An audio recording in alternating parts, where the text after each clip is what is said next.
Well, good evening, good people. Mark Holmes here, and as always, I want to say thank you all for watching, commenting, subscribing, and being part of the Joe Boo Sports Report. Without you guys, as well as you ladies, you know that this literally does not work. Hope everybody's having a great day.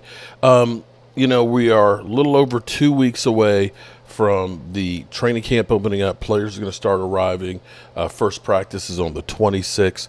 I'll be there on the 4th. Oh my God, I can't believe it. I'm going back to Cali. Yeah, we're going back to Cali, and I can't wait. What is that? 3 weeks away? Three and a half weeks? I don't know. Shoots. Regardless, it's 3 weeks. Today's the 8th. I guess that's 4 weeks away from now. Regardless, we'll be there. We will be there, and I can't wait to get there.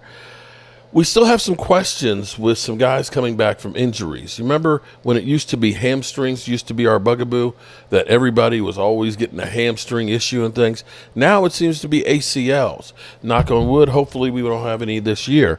But we have Trevon Diggs coming back. We got Overshown coming back. We still have Terrence Steele recovering from it.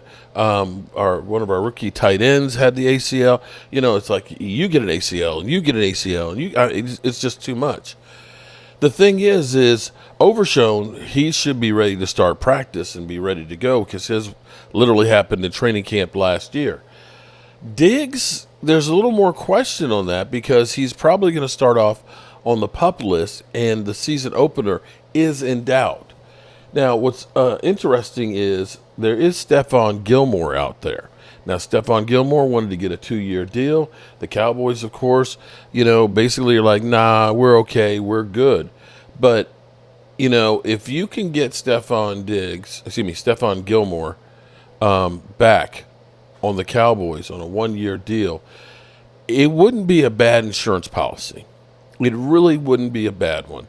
Now, let's go by the assumption that the Cowboys will at some point sign CeeDee Lamb to a contract. And once they do, if they do, let's say they just take Justin Jefferson's deal. Right now, Stefon, why do I keep saying Stefon? Oh, my God. CeeDee Lamb's contract is literally $17.9 million. If you look at Justin Jefferson's contract, where it's $35 million a year, the first year is actually like an $8 million hit. So the Cowboys could get a little bit more cap. They currently have about $12 million. That would give the Cowboys about $20 million to work with going into the season without doing any other moves. Now, if you don't spend that, you can roll it over to next year, use some of that for Micah. But at the moment, you have $65 million. Now, that's under the assumption that you're not going to have Dak Prescott, CD, Lamb, and stuff done. So some of that money, $15 million, would end up being, of course, CD Lamb's money. However, you're saving $8 million, which converts over to there for next year. So it's not as big a hit as you really think. What you're really looking at is more like $7 million of that 65. So that still gives you room to take care of Dak as well as Micah Parsons and maybe even do some other things. So you could look at this and say, maybe we should get Stefon. Oh, my God. Stefon Gilmore. I was going to say Diggs again. That's what the problem is I've got Trevon Diggs and I got, Stefon Gilmore. So I'm kind of, you see what's happening right there, okay? Trevon and Stefon. Okay. Here's an interesting thing because Philly 500 is talking about him going to the Eagles. Let's go to the tape here to my son. Let's go to the tape here. Let's listen to Billy. I'll just have to put out several videos. But I thought this was really ridiculous, okay? There was an article, and it was talking about 2 players that the Eagles should go out and sign before camp, right? Before camp. One guy was a no-brainer. I mean, we talk about him all the time.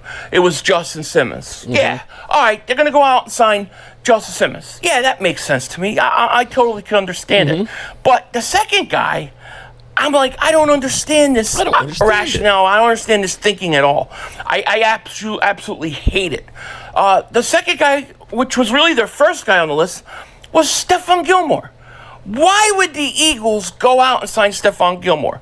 This is what it said. He's better than the Eagles guys you could got? still make a move before the start of training camp to solidify the back end of their defense. Signed cornerback Stefon Gilmore. Gilmore was a solid contributor to the Dallas Cowboys last season. In his only season as Dallas, the former number 10 pick had a career. Hold on for a second here. Hold on for 1 second. Had a salad. Nice big old salad. There was some salad dressing on my finger. Hold on for a second here. You act like the Cowboys secondary was ass. You know, Deron Bland ended up having an NFL record pick sixes. Some of that may be because Stefon Gilmore was covering guys really well and forcing teams to go in another direction.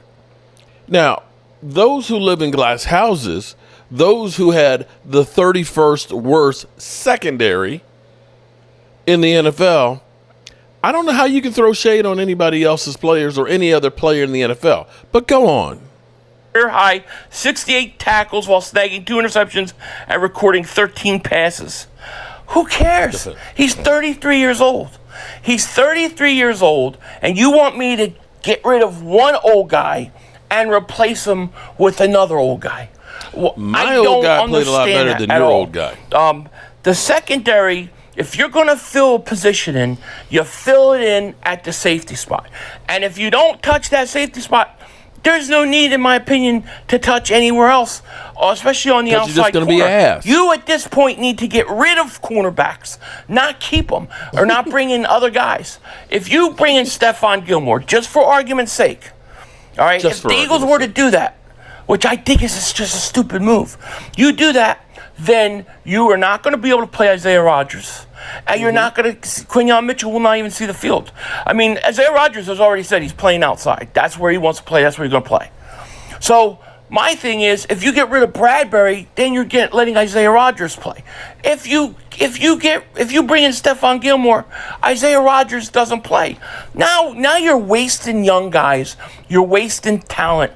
You're wasting it. I don't want a 33-year-old corner. I think the key here is he's saying that his defense is a waste. It's a waste. I think that's what I'm taking away from this conversation. Your defense is a waste. Other one. We've got too many old corners. Don't want it. I don't want it. I mean, let's get younger, okay? I can understand you need a position. You're weak at a position. You're thin at a position. So you get a bridge player, a guy for 1 year to fill in until a young guy can come in and play. But you've got enough young guys here, and you got to... Okay, enough of my son. Enough of my son here. So here's my thing. At this point, our philosophy is totally different than the Dallas Cowboys philosophy. The Cowboys, of course, would rather not spend any money. We don't know if they're looking to sell the organization, like the crazy rumor that we heard that the Saudis might be buying the Cowboys or anything like that. Or it's just not in Stephen Jones's DNA to pay people. But you could look at it and say, that's a nice insurance policy just in case Diggs is not ready. In case Diggs is like Michael Gallup or Terrence Steele coming back that first year from an injury. But, of course, what I think or anybody else thinks doesn't really matter. The reality is we've heard Stefon Gilmore was originally linked to going back to New England. And I said, if you're Gilmore, yeah, your roots are from there. That's where you played the majority of your career, but that team is so far away from winning that's not where you want to go the last couple of years of your football, as well as the Carolina Panthers in the same situation. You want to go to a team that has a chance to possibly at least make the playoffs and maybe, go even further. So that's where you look at if you are Gilmore. And, of course, you want to get some security, too, this late. But we'll talk about this some more during our live stream coming up in a few minutes. I'm going to go in here and jump in the shower. It's been actually it got real hot again today. And, of course, I had the honey-do list working with my wife out there trying to get this screened-in porch turned into, I don't know, a utility plant growing room and I don't know what. I have no idea what we're gonna call this daggone room, but it's got an old-fashioned sink in there. It's got an old Woozer cabinet, Hooser cabinet that's down in there. I am really slipping. I'm just making all kinds of. Man, I hope it's nothing setting on here, other than old age. All right, see you soon. Peace out.